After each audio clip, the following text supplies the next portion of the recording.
កាលឆ្នាំអីធាតទឹកឬក៏ធាតដីសូមអូនស្រីវាចាអូនហើយតើអូនកាលឆ្នាំអី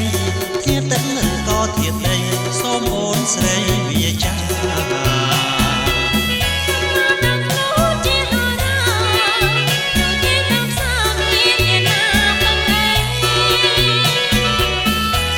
សូមមើលបាក់ដៃ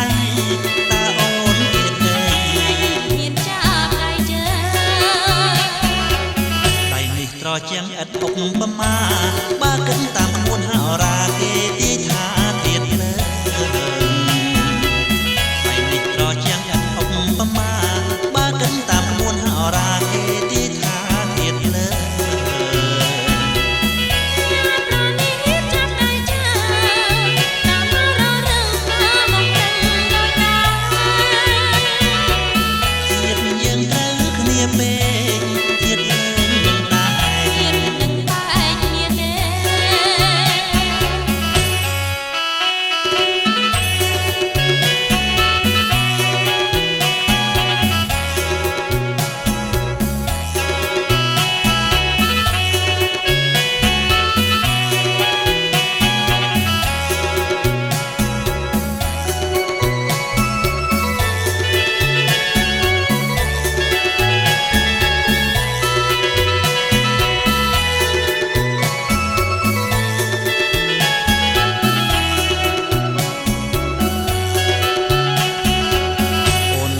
អូនកាលឆ្នាំអី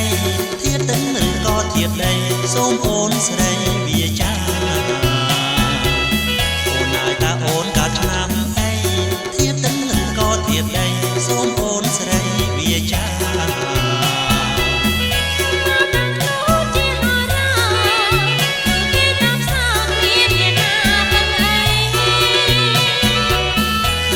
សូមមើលបាក់ដៃតើអូនធាតអីមានចាប់ដៃជើដៃនេះត្រជាក់ឥតអុកប្រមា